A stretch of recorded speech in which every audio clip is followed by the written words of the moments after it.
السلام علیکم، میں ہوں Sania Aslam. Welcome back to Pakistani American news channel. آج کی لیٹسٹ اور تازہ خبر کی جانب آپ سب کو لیے چلتے ہیں۔ پاکستان میں عام انتخابات سے قبل ایک دن تک وزارت داخلہ اور ٹیلی کام اتھارٹی پی ٹی آئی عوام کو یہ یقین دہانیاں کروانے میں مصروف رہے کہ پولنگ کے احکام کے ملک میں انٹرنیٹ اور موبائل سروسز کی معطلی کا کوئی ارادہ بھی نہیں ہے، اور نہ ہی اس ضمن میں انہیں نگراں حکومت کی جانب سے احکام موصول ہوئے ہیں۔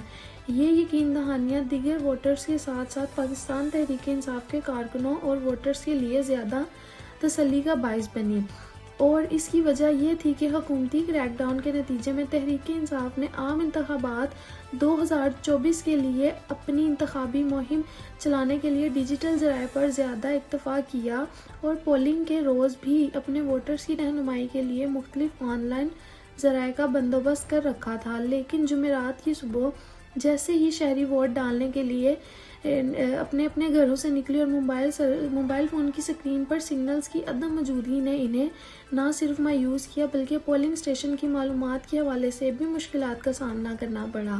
صورتحال اس وقت واضح ہوئی جب وفاقی وزارت داخلہ نے عوام کو آگاہ کیا کہ امن و امان کی صورتحال کو قائم رکھنے کے لیے ممکنہ خطرات سے نمٹنے اور حفاظتی اقدامات کے لیے موبائل سروسز کو عارضی طور پر معطل کیا گیا ہے۔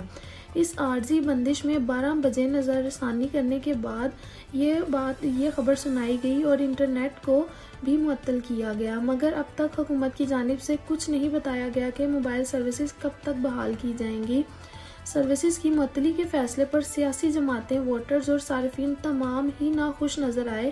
پاکستان پیپلز پارٹی اور تحریک انصاف سمیت مختلف سیاسی جماعتوں نے انسانی حقوق کی بین الاقوامی اداروں اور سماجی تنظیموں کی جانب سے موبائل سروسز اور انٹرنیٹ کی فوری بحالی کے مطالبے کی اپیل کی۔ اب دیکھا جائے گا کہ کب تک پورے ملک میں انٹرنیٹ کو بحال کیا جاتا ہے۔